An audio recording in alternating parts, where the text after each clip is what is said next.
Good afternoon, everyone. I'm Jane Kamensky. I'm the faculty director of Radcliffe Institute's Schlesinger Library on the History of Women in America. And I'm so excited to welcome you this afternoon to the official opening of Out for Blood, Feminine Hygiene to Menstrual Equity.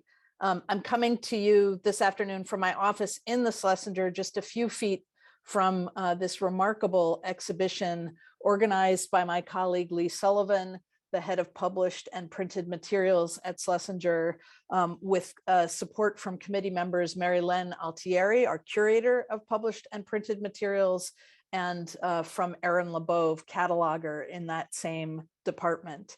And I'm coming to you also from the first day in 2 years that Schlesinger's door is unlocked.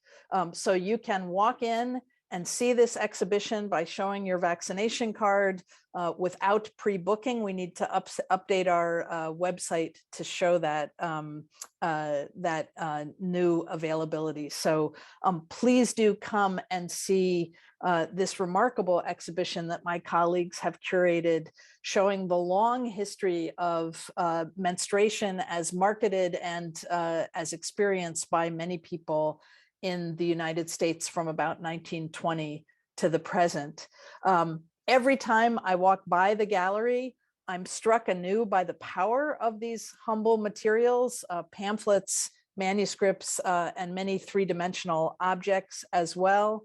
I think the story that the exhibition tells resonates very powerfully with the coming of age of people in the United States. And I could tell you, I suspect that many people on the call could tell you what the moment was in their schooling when they were taken into typically a sex-segregated room to get the talk about menstruation, which often came with a product promoted kit. So that's the kind of historical experience that the exhibition documents, and that our wonderful panel today will be digging into deeply. We have two discussants who come from different corners of the menstrual equity movement, and a wonderful moderator to create a conversational flow between them. And I want briefly to introduce the panelists and then recede. So we will be hearing from Janae Epps, who is the director of the My Sister's Keeper and Positive Period programs at the Black Women's Health Imperative Organization, a nonprofit created by Black women to help protect and advance the health and wellness of Black women and girls. Janae focuses especially in her two programs on working with Black women ages 18 to 30 and with college students, especially at HBCUs, on a portfolio including programming around reproductive justice, chronic disease prevention, advocacy, and leadership development. We'll also be in conversation with the author, organizer, and entrepreneur Nadia Akamoto, a recent graduate of Harvard College, where she was a galvanic presence on the campus. She came to college having already co-founded period.org, an organization fighting to end period poverty and stigma that she began at the age of 16 and led for 5 years as executive director.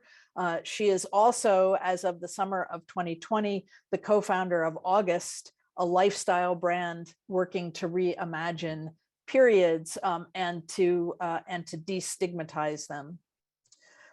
Our discussion will be facilitated by Dr. Chris Bobel at UMass Boston. I think perhaps the foremost voice in critical menstruation studies, a direction in scholarship of which she is really the founder, as well as one of the most important analysts. She is the author, among many other works, of The Managed Body, Developing Girls and Menstrual Health in the Global South, and New Blood, Third Wave Feminism and the Politics of Menstruation. Chris and I had a little online discussion over the weekend about what wave of feminism we were in now, and that's something that I can imagine actually coming up in this conversation. I'll leave you with one parting thought. I took a group of Schlesinger Library supporters through the exhibit before it opened. Lee Sullivan guided us, and when I was presenting this opportunity to this group of advisors, I said that I thought it was a brave and really quite edgy exhibition for us. And one of the people there said, "Why? It's an experience that concerns half humankind for most of their lives." I think that's a really good question to have hovering in the background of our historical treatments and our conversation this afternoon. And with that, I will turn it over to Chris. Thanks, Jane. It has been said so often that it has become cliche. Menstruation is having its moment. The movement to make menstruation matter, to raise awareness and increase resources, to refuse shame, silence, and secrecy about a bodily process that is embedded in a vital sign of human health is finally coming into its own. And like every movement, it has a rich history. Menstrual activism has been around at least since the 1960s.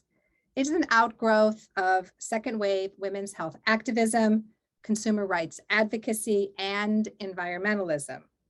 Their critiques of the menstrual status quo were varied, but they shared a distrust of the menstrual care industry and its products of dubious safety and polluting impact. There were also movement actors who, reflecting the cultural feminist essentialism of the era, reclaimed menstruation as a source of untapped feminine power and connection. And on their heels, the radical menstruation wing, shaped by third wave feminist, anarchist, punk, and queer sensibilities, emerged. These activists rejected wholesale the menstrual care industry. They refused to accept its framing of the pernicious problem, that is, your disgusting leaky body, and the welcome solution, that is, menstrual invisibility. They promoted do-it-yourself or menstrual care that was alternative and promoted menstrual literacy, all while making clear that not all women menstruate and not only women menstruate. To fully appreciate menstrual activism today, we must take a look back and see what we're up against. Out for Blood visualizes the particularly gendered story of our bodies and how that narrative reflects what we value and what we devalue. Menstrual stigma, the persistent denigration of all things menstrual and menopausal, is a symptom of gender inequality. It grows in the soil of misogyny, and it is fertilized by racism, classism, neocolonialism, and consumerism. Through an intersectional lens, menstrual stigma's impacts are higher for some. Some bodies are rendered invisible and others hypervisible. And menstrual stigma is so wily that it even finds its way at times into our efforts to support menstruators. Indeed, some campaigns inadvertently use stigma to fight stigma. And that's because the language we use to talk about this natural bodily process is bounded, of course, by social forces and cultural norms. We talk of feminine hygiene, of sanitary protection, of the horror of leaks and stains. We whisper about lady business, about discreetness, about confidence, security. The exhibit showcases how, since the dawn of the commercial product industry, the menstruating body is framed as a problem to be fixed through engagement with consumer culture. When you peruse the products and their ads in the exhibit, you cannot help but laugh at the absurdity of many of the claims. But as Jane Kamensky wisely put it when we chatted last week, these materials might seem quaint, but they actually reveal something quite profound. In The Body Project, An Intimate History of American Girls, historian Joan Jacobs Broomberg explains that menstruation, prior to the mid-20th century, was conceived as a maturational event. But as the menstrual care products industry gained power, menstrual engagement was reduced to a hygienic crisis. If girls and then women were to be taken seriously, to be respectable, they needed to be modern and hyper productive. They needed to play in the world of men. They needed essentially to detach from their unruly, leaking bodies. This required them to, as historian Shara Vostrel puts it, pass as non-menstruators. And as we speak, this Western view is aggressively exported around the globe. In 1973, 13 women gathered in a friend's home to stage the first ever bleed-in. The organizers, Janice Delaney, Mary Jane Lupton, and Emily Toth, decided they required a, I quote, ritual of female culture to stimulate their joint writing of their 1976 book, The Curse, A Cultural History of Menstruation.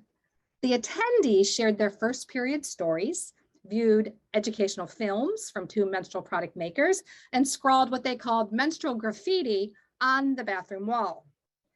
Today, a half century later, we gather to reflect on a movement that has emerged from these humble and obscure beginnings to a place of stature, to a curated exhibit at the leading Center for Scholarship on the History of Women in the United States.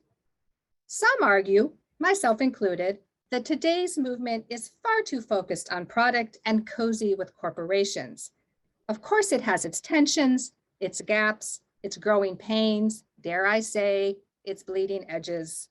But no doubt we have surely come a long way, and we have only just begun. So at this point, it is my pleasure to invite our speakers, Janae and Nadia, to showcase some of the menstrual activism going on today in the US from their perspectives. And I'll start with you, Janae. Can you give us a brief overview of your work as a menstrual activist? Yes, thanks so much, Chris. Good afternoon, everyone. I would like to thank the organizers of this webinar, as well as the curators of the exhibition that I can't wait to see. I'm the director of My Sister's Keeper and Positive Period at the Black Women's Health Imperative. Again, my name is Janae Epps, and I'm happy to share my lens on the topic of period poverty. For those of you who may not be familiar with the term period poverty, it refers to a lack of access to menstrual products, sanitation facilities, and adequate education. Before I jump in, I would like to tell you about the Black Women's Health Imperative. Established originally as the National Black Women's Health Project in 1983, the Black Women's Health Imperative is a national nonprofit organization created for and by Black women dedicated to improving the health and wellness of Black women and girls in this nation, both physically, emotionally, and financially. And our core mission is advancing health equity and social justice for Black women across the lifespan through our work in policy, advocacy, education, research, and leadership development. So in the next couple of minutes, or however how much I have left, I will tell you why I do this work. So first, has anyone seen the new Disney Pixar movie Turning Red yet? Okay, so if you have, great. If you have not, it's a good movie, and I'll share some tidbits about it. So in a nutshell, the movie depicts a Chinese-Canadian 13-year-old girl who is entering puberty. She gets her period. She has a crush on someone. You know, she has fun with her core group of friends. She has both of her parents. And amongst other things, she turns into a red panda, right? When overtaken by emotions. When she's freaking out in the bathroom, her mom brings her pads and admits that she didn't have to talk with her about her period. And so there's a cultural moment where the grandmother and the aunties come into town to help the girl control the panda through a ritual. And at the end of the movie, the girl doesn't want to get rid of her red panda because it's a part of her. So, okay, Janae, what does that have to do with you and your work? Well, getting your period looks and feels different for Black girls, and it shapes their relationships to their period as they get older. Black women and girls continue to be disproportionately impacted, and period poverty is no different for them to experience. Black women actually report the highest levels of period poverty experiences at 19%.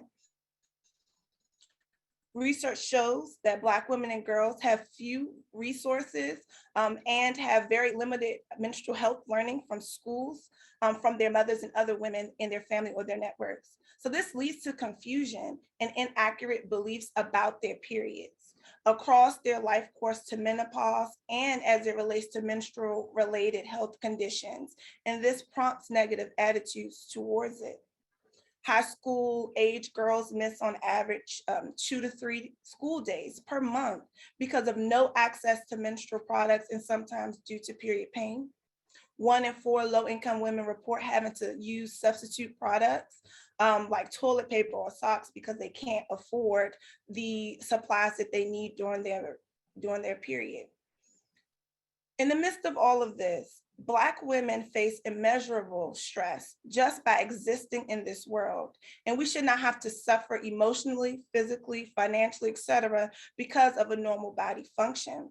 We have to consider how the social political identities impact Black women and girls and what that means for them when they get their period. So through the Positive Period program, we seek to change women and girls' attitudes about menstruation by stopping those negative attitudes towards their period. We are addressing period poverty through conversations that not only provide education around menstruation and stigma, but allows them to share their experiences and what happened when they got their period. What did it look like for their community? What did it look like in their home? We also distribute menstrual products through our community partnerships.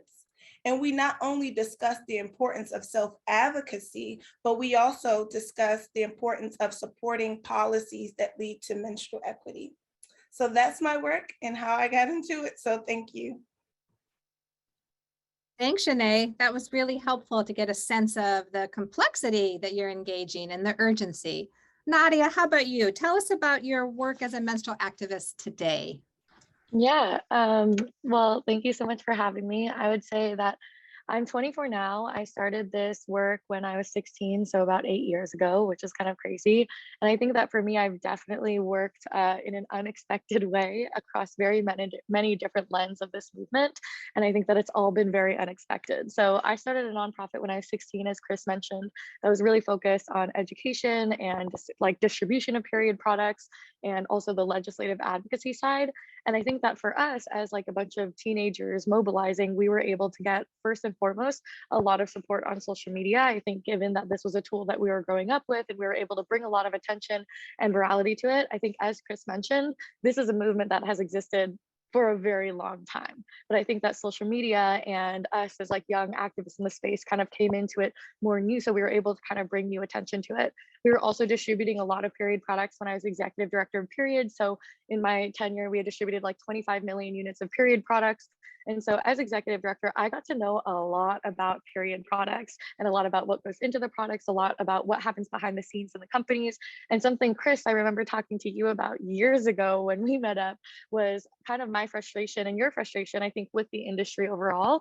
And I think for me, it was really hard to be a nonprofit leader in a space where I felt like I had to be really reliant on companies that I wasn't so aligned with, right? Because many of the nonprofit initiatives, as Danae probably also knows, many of these nonprofit initiatives have to be dependent on trying to get donations of products from corporations and brands. And it creates this kind of competition amongst nonprofits as well that I think can be really, really frustrating. And, you know, I didn't learn until I transferred my concentration at Harvard as a college student to be focused on sociology that I started to really understand like the nonprofit industrial complex and started to really identify with it as well. At the same time, for the last few years before COVID, I was on book tour. I published a book called Period Power, a manifesto for the menstrual movement. And actually in the book, referenced Chris's book many times, and also did a lot of my research at the Schlesinger Library. And, you know, my book publisher, Simon & Schuster, gave me about a month and a half to write the book. And as a sophomore at Harvard, I locked myself in the Schlesinger Library, was taking pictures of every single ad that I could find throughout the 20th century.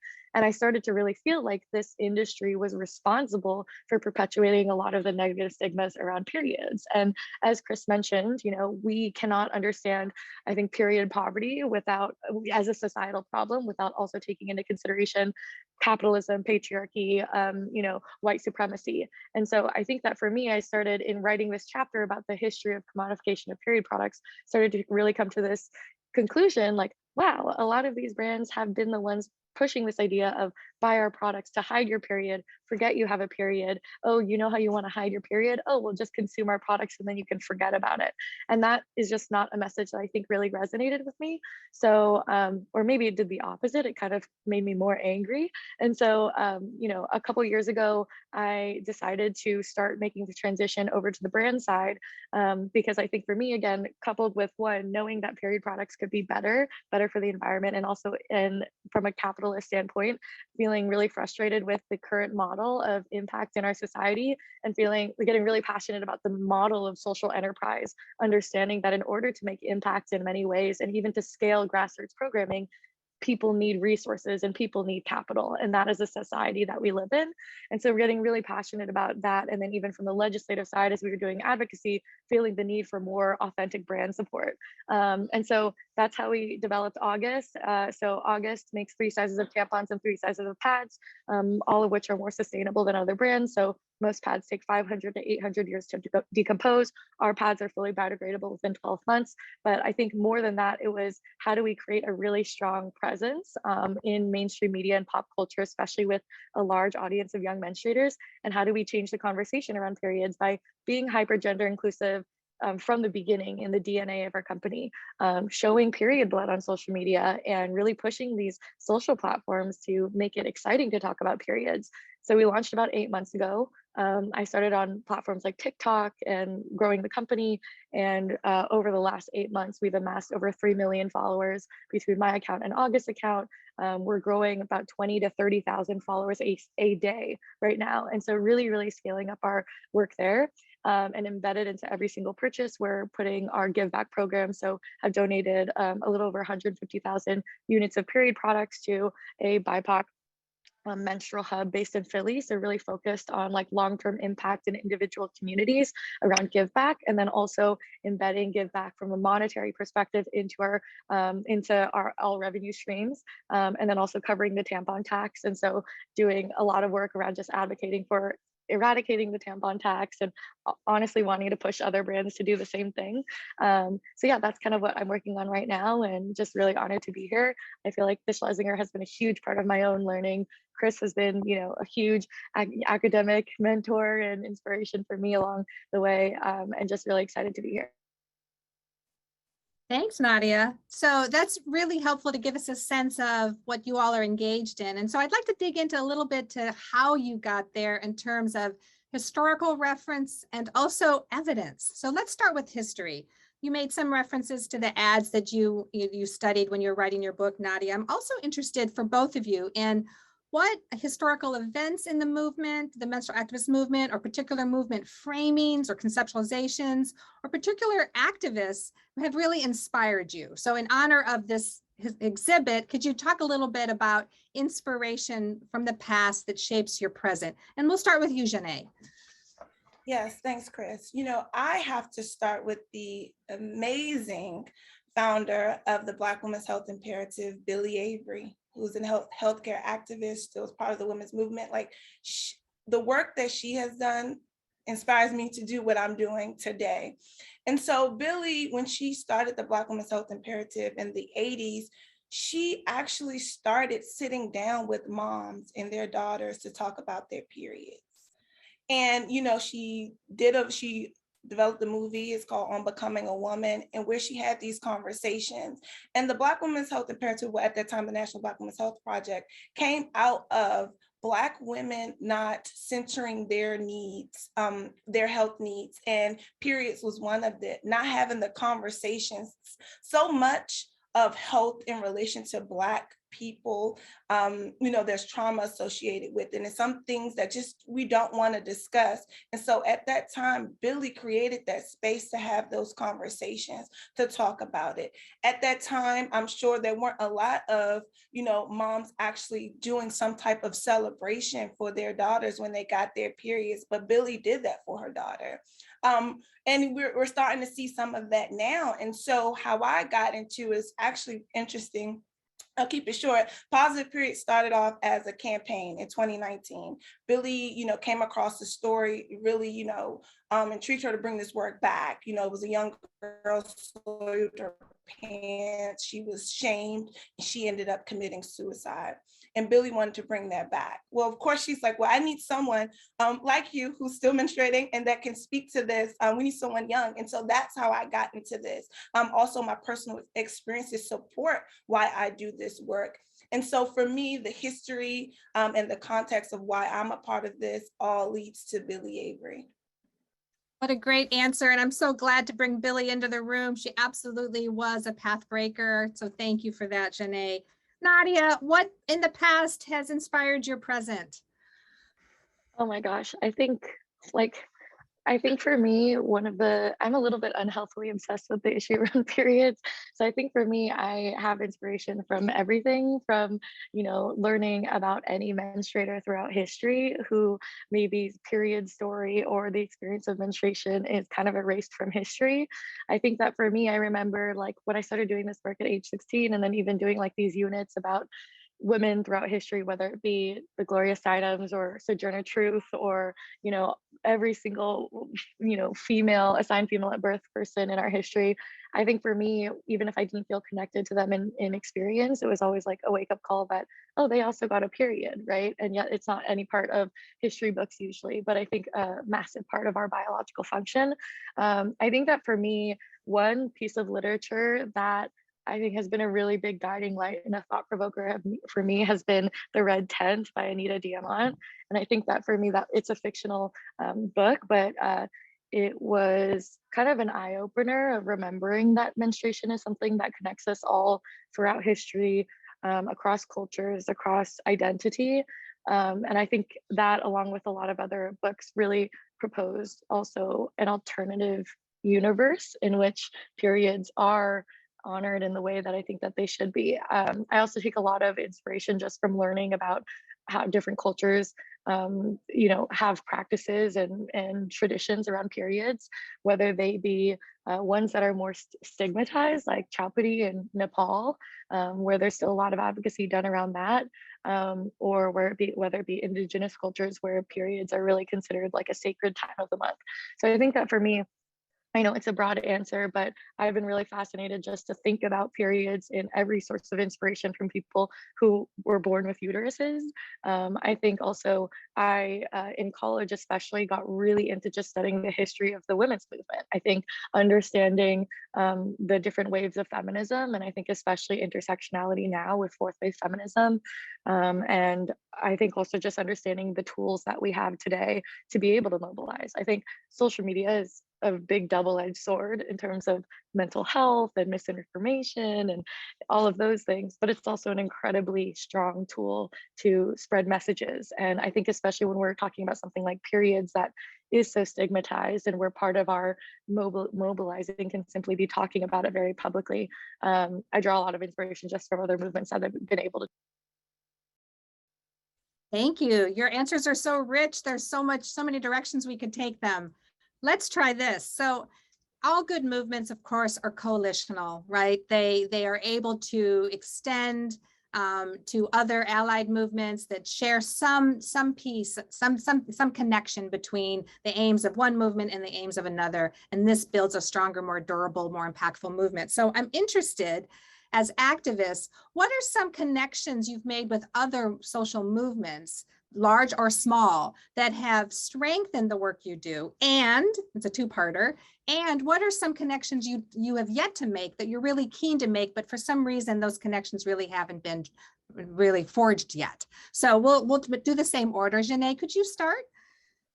Yes. So I am a public health practitioner. So of course, in public health, we rely on the partnerships with all sectors to get the work done and to meet the needs of the population. I think the biggest movement that I align with this work is obviously reproductive justice. that this is a reproductive justice issue. We use the framework throughout organization and how we do our work. So that's the connection for me. Obviously, thinking of other movements, we think about the climate change movement and other things like that, that address some of those issues that do come up when we talk about periods. But for me, mine is rooted in reproductive justice. So let me just do a follow-up and then we'll move over to Nadia. And where's a connection you'd like to make that you haven't been able to make yet? I think a connection that I would like to make really focuses on more of the corporations in terms of the products in which they produce. And I know we don't want to focus so much on the products, but I think we have to think about that these major corporations, whether they're creating the products or putting money into other systems in which, our communities that are in need have to engage with those systems, more of that. Because I think the more that they understand what it means for a person to get their period, obviously focusing on the reproductive, using the reproductive justice framework to make that happen is essential for this work, I believe. Thanks, Shanae. Nadia, a connection that has been successful and a connection that you've yet to make. Yeah, I mean, I think I would echo everything Zanae said. I think that I totally agree with you, Chris, what you said in the beginning, where I think a lot of public conversation has been super focused on product and access to product. But, when we talk about access to just period health, it's so much more than that. It's access to education, so people aren't scared to get their first period or scared when they get discharge coming out of them, which is actually something I get asked about a lot from people. But I also think it's period pain management, right? Being able to talk about related conditions, whether it be uterine fibroids or endometriosis. So there's whole movements and advocacy work being done for each condition, for PMDD, PCOS, right? There's so much there. I think that one related to that, something that I think has been in the works very much so, exemplified by organizations like Zanae, like the work that you're doing, is also, I think, the connection with Black Lives Matter and the fight for racial justice and talking about related conditions like uterine fibroids, for example. Black women are 3 times as likely to get uterine fibroids, and there hasn't been enough research to understand why or how to address uterine fibroids in a more accessible way.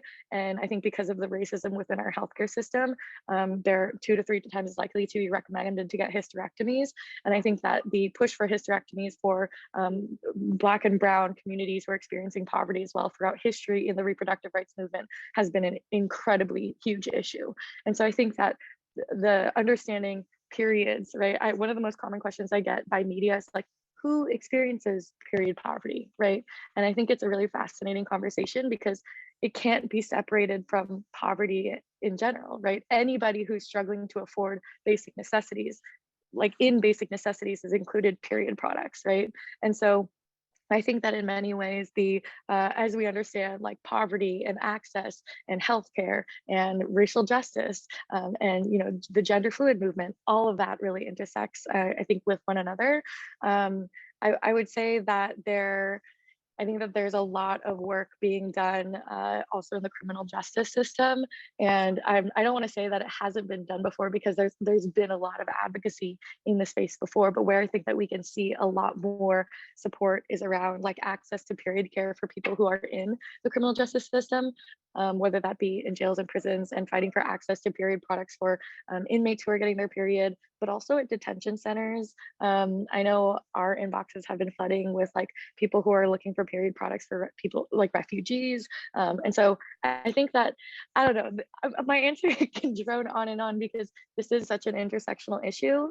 And I think that in many ways, like I love that we're having this discussion because when people, I think, who maybe are new to this space, when they think of period poverty or periods, I think it's like this siloed movement, right? When in reality, I think the reason why I've been so obsessed with it for 8 years, right? And Chris, your career, right? Like so much to uncover is that it shows up in every part of our society, right? Like when you study gender equality, even outside of the conversation around menstruation, we talk about economic mobility, representation, politics, and decision-making. Like you can understand the link of periods and period poverty and period health and understanding our hormonal cycles to every part of that. And so, yeah, I think one way to say, I think every movement, there should be a conversation about our bodies and body literacy. Love that answer. Thank you so much. And I completely agree. I mean, there really is the potential for a menstrual or menopausal connection in pretty much everything. It's our work as activists to make that connection clear.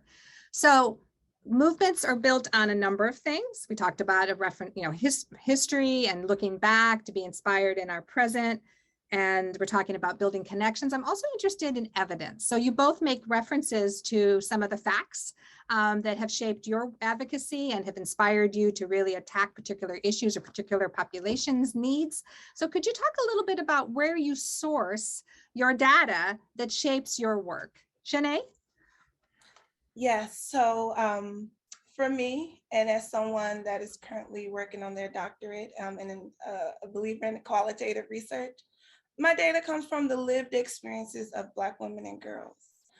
We cannot discount their experiences and what it means. I know data is important, but it doesn't explain everything. You learn more about someone through the stories that they tell, where they've been and where they plan to go. And so a lot, obviously, of our data comes from those conversations. It comes from what the community needs and how it shapes them not having the access or not feeling comfortable talking about this topic. Obviously, we get some of the other data from other folks that are doing the research. And, of course, from, some of those more credible sites in terms of government sites. In addition to that, it may be healthcare providers and the things that they provide. But purely our work obviously is evidence-based, but the evidence is in the lived experiences of those individuals that are experiencing disproportionate rates of things that impact them, that constantly have to live their days figuring out where they'll have the resources to manage their period, whether it's to live, to do anything. And so I would say that's mostly where we get our data, because Black women are the experts of their lives. Well said, Janae. And I'm a qualitative methodologist too, and stories are data. Nadia, how about you? Where do you source your facts in order to shape your initiatives? Yeah, for sure.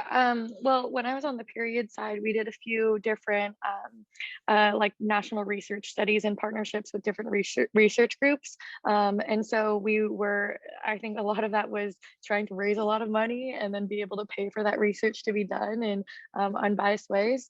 And so it was a lot of that too. I think also looking at other organizations, especially actually in the fibroid and endometriosis space, who are also doing a lot of work to fund and support research. I think now with August, I think the benefit of being a venture-backed company is that we're able to really invest in a lot of our own research too. So as we're thinking about how we're able to improve period care, or even thinking about water usage in the production of organic cotton, right? We're able to really invest in a lot of the research and data around that. For us right now, we're really focused on understanding just also the emotions people feel when they get their first period and the questions that people have.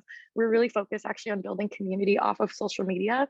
And that comes as a surprise to a lot of people, where they see us so active on social media, but our big focus is actually on an app called Geneva, which is like Slack for Gen Z. And so we focus a lot on our Geneva community, where we're actively working with them to understand what they're going through, also how periods and mental health are really connected, because we're dealing with a lot of young people who are going through puberty and experiencing a lot of, honestly, isolation over the last 2 years. And so for us, we're investing in a lot more thoughtful conversations in a private community. Thank you. So you both brought this up to some degree, and I'd like to dig into it a little bit, sort of untie the knot a little bit. And that is what I like to call the prodification of the movement. So your efforts are more diversified. I would say you're both doing more than just making sure people get the products they need to care for their menstruating bodies. But I think you'd probably agree that that is the dominant approach across the movement, and it has been for many years. So I'm wondering, as seasoned menstrual activists, if you could speak to a little bit, why is the product focus so compelling? Why are so many initiatives product focused? I would argue to a fault. Can you help us understand that a little bit, Janae? Yes, I think the product focus, because like you said, that's the immediate need, right? More products to make our periods easier to manage, whether that's making them smaller so they can fit in the sleeve of our shirt, or making them really cute so that way we probably would carry it in our hand if we actually wanted to. But I think when I think of prodification, honestly, it brings me back to the conversations that I have, right? When we talk about these products that are being developed, but what does it really mean? Yes, they're innovative and things like that. When you think about some Black women, they don't want these products, right? Because there's a level of education that's not necessarily textbook, but in terms of that has to happen through conversation. I'll say, for example, menstrual cups. We know that they're sustainable. We know that they're environment friendly, and that's what we should be going to. But not everybody wants a cup, right? Because their relationship to something developed like that is different, because they may have had bad experiences. They may have had other experiences that make using a menstrual cup, uh, I wouldn't say unsafe for them, but it would trigger something in them, right? And so as we think about more sustainable products, reusable pads, panties, and things like that, these are all great products that are coming down the pipeline that makes it easier for us. But we have to remember that with anything that's new, right? Anything that's innovative, everyone's not going to catch hold to that, right? So going into a community of folks that already have, experiences shaped in trauma around their period, that, may use pads and then may have had an experience where it comes to using tampons or things like that, they're not going to be open, not necessarily to some of these products. I mean, as I talk to, family members and others across generations, they're like, panties, what? What do you guys what are you young people coming up with? And, even menstrual cups, some people, and this is why I'm so thankful for Billy Avery, because we have to talk about people not feeling comfortable with their bodies. We can't dismiss that in communities that don't have the best relationships with their body because it's shaped in trauma, right? And so again, as innovative as these products may be, and they're great, but not everyone's going to catch hold, because there's a level of taking into account the lived experiences of these Black women and girls and whoever, to really figure out how to make products that are easily relatable to their lived experience. I'll say it like that, right? The innovation should start through these conversations with them, and what do they want, what would make them feel more comfortable, and I'm sure the whole, as products develop, they do their tests and things like that and work with groups or whatever. But what I'm noticing, and even through our work with distributing products, I ask our community partners, what products do they want, and I'm like, okay, we do have menstrual cups, and they're like, oh no, what are those again? And so there's a level of not only education, but just comfortability with some of these new innovative things. And so, of course, I'm going to be one to try to learn about all of them, and, how it makes it easier for folks to manage their period. So you want to say that this is sustainable. You can buy a menstrual cup and you can keep it for 10 years. But then if someone's not comfortable with their body or their own period, to touch their own blood, what makes you think they want to hold a cup and actually insert it? And, so you have to think, we think about those things as we have these conversations about products, because yes, we want things that are more sustainable, but at what cost? And how do we make sure that the experiences of individuals are embedded into the product development? Thank you, Janae. And I really appreciate your highlighting the importance of cultural sensitivity and really tuning into the needs of folks that you're working with. We're going to shift to audience Q&A in just a moment. I want to give Nadia a chance to respond to the prodification dilemma, because I know she's got some insight there. So if you could quickly, just a few words about why are we so product focused? Yeah, I mean, I think it's interesting because I'm coming from the product lens now. Right. I think to what Danae said, it's the most understandable and like tangible thing when people hear about period poverty, right? It's like, oh, period poverty exists. so people need period products, right? Like that is kind of inherently what I think the easiest thing to understand is. I think also from a systems change perspective, getting someone access to period products, donating period products is a tangible thing I can do today, right? Changing legislation to have food stamps cover period products is something that people have been working on for decades, right? I think that in terms of tangible like way to get the general public involved and invested, the prodification is just something that's easy and tangible to understand. I think even on the tampon tax, right? People have been fighting to take down the tampon tax that still exists in the majority of US states for decades, like over a decade. Yeah. And, you know, to be able to find people, right, who first and foremost have the socioeconomic privilege to be able to invest that much time in a volunteer capacity to lobby and advocate for systemic change around that is not a big amount of people, right? I think that that's something that I think I learned very quickly was that even when you talk about fighting for social change and the people who are able to spend large amounts of volunteer time, you know, there's an immediate disconnect. And so I think that it's just that having access to period products is very, very tangible, something that isn't reliant on systems. As soon as we start talking about all the other things that need to be addressed, from changing access to changing what the period products are, changing how they're distributed, how they're manufactured, how the funding gets, you know, put in place, that's where it changes. I think, you know, one of the reasons why I left the nonprofit space was I realized that at a certain point, my job as executive director was about 95% fundraising, right?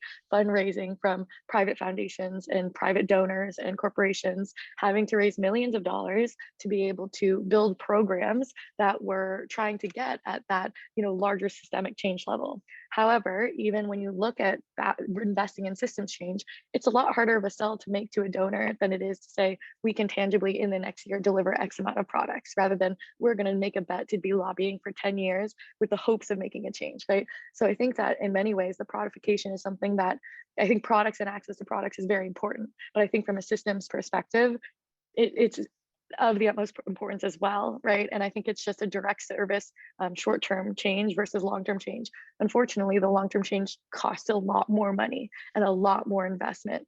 And to be honest, it's one of the reasons that I decided to move over to the brand side, because for the first time, we are actually dictating how this capital and the resource is using, rather than having to propose and, you know, try to sell others on a vision and make that commitment. Now we have the authority to be able to say, here's what we're investing in from an impact perspective, and not have to rely on private donors or private corporations to do so.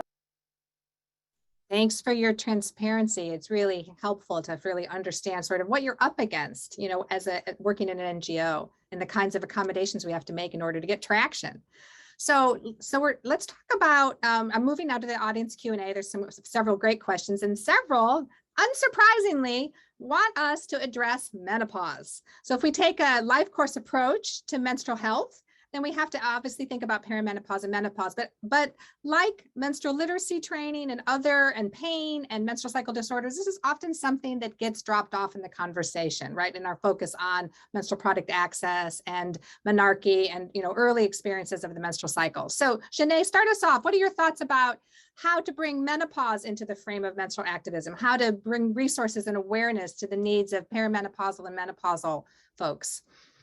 Yes, I think that is so important. And of course, I'm going to come from the lens of nonprofit, but then also programs. And so one of the things that the Black Women's Health Imperative has done through our lifestyle change program is to not only tailor the CDC's National Diabetes Prevention Program to Black women, but also to look at the content that's included in that. And one of the things that comes up when we think about lifestyle change, it's obviously hormones, it's your period, and it's also menopause, right? And so at one point, until the Black Women's Health Imperative saw that that was important to making lifestyle change, we actually added that to the curriculum. And it's called Aging Like a Fine Wine. That's the module in which it talks about how how leading up to menopause, that impacts how you not only manage your weight, but all of the things that come with it in terms of emotions and how that impacts your lifestyle change journey. And so for us at the Black Women's Health Imperative, we've embedded the conversation about periods and menopause into our programming. Another way that we've embedded into our programming, not only through our lifestyle change program, is an actual new program that I just developed, which is the Heart Health Program for My Sister's Keeper. And so we talk about preventing heart disease, both physically and emotionally. We talk about hormones, we talk about your period and how that impacts. And so for us, obviously with our programming, starting with MSK and the Heart Health Program, and that as a lifestyle change program, we talk about periods, but then it's coupled with our other lifestyle change program that focuses on menopause. So we're trying to make sure that we are embedding this conversation into just the topic of lifestyles. So it's not on its own, just like other reproductive health issues, it's not on its own. We are embedding it into our programs that truly, truly, truly make a difference in the lives of those individuals that participate. Thank you. I really appreciate the integrative approach and age you like a fine wine. Yes, please. Nadia, how about you? How can we bring menopause and perimenopause into the conversation more robustly? I mean, I think first and foremost, it's just making sure that when we're in rooms having these conversations, it's in an intergenerational context. I think something that I've really appreciated over the last 8 years is just being able to work with people who are at different points of their menstruating experience, whether that be before they get their period or after they're done with their periods. I think also at the same time, like when we talk about period stigma, I think that there's a lot of work to be done around separating menstruation with the understanding of womanhood. First of all, it's a very gender exclusive thing, but I think when we really understand period stigma, it helps explain the stigma around menopause, right? I think one of the really frustrating things about the period stigma historically is that when someone gets their first period, they're celebrated as being a woman now. And it's historically where a lot of gender roles, whether it be bearing children, becoming a wife and a mother, began. And I think that in a capitalist patriarchal system, when women are valued by the ability to have children when they go through menopause, that use is no longer there, right? And so to put it very bluntly, if we perpetuate this idea of you becoming a woman, you gaining more value in kind of a very objectifying way when you're able to get your period, perpetuating that idea actually perpetuates the idea that you are less of a woman or you are less of use or less of value when you go through menopause. And I do not, none of us here agree with that at all, but I think that it's really important that when we talk about period stigma, alongside conversations of breaking the period stigma, we are hyper aware of the history of this period stigma. And as we further understand it, we also include conversations about how the period stigma very much perpetuates further stigma around menopause. And I think that that is something where the stigma around menopause is completely made more extreme by also the stigma around women and aging. And I think that that is something that is, to answer your previous question, another movement that is happening at the same time around neutrality, around body image and age as well. Yes, thank you. I mean, the toxic combination of sexism and ageism really produces silences and gaps in our work. So we really have to be mindful. Thank you, and appreciate you mentioning intergenerationality. We have a number of questions we're not going to get to, but one of them I think is a perfect sort of closing or moving toward a closing of the panel. And that is the quintessential lessons learned question. So I'm going to invite you both to practice a little radical honesty and share with us maybe some mistake you've made in your work that you've learned from. Some misstep, gee, I wish I hadn't, but I'm glad I did because now I know something that I didn't know before. So Janae, can you go first with a lesson learned, a misstep that you have since reintegrated as a success moving forward? Well, I kind of alluded to this in one of the other questions. It's just assuming that these innovative products would just, be a #1 hit with folks in the community. And also to know that, just introducing the products is not enough. You have to be ready to have the conversations that will bring up the trauma and be prepared for it and be prepared to address it. So I think that was one of the lessons learned. Of course, I thought like, oh, as someone, obviously I got my period, I had pain and things growing up. So obviously my experience, oh, everyone, gets through, you work through it and it be positive. And I think one of the things is like, oh, I'll just tell people be positive about your period. And everyone's like, no, there's nothing to be positive about this. It hurts, so some of those other things. So I think in terms of introducing innovative products has been something that I have to ensure is always coupled by the space to actually delve deep into what does that mean for them and what is coming up for them in relation to this product.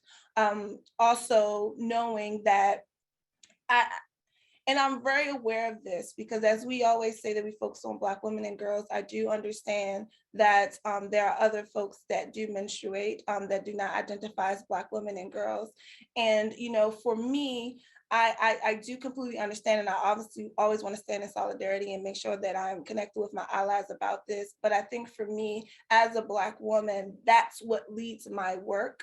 And so it's not to leave anyone out, but it's also to say that that is my focus at that time.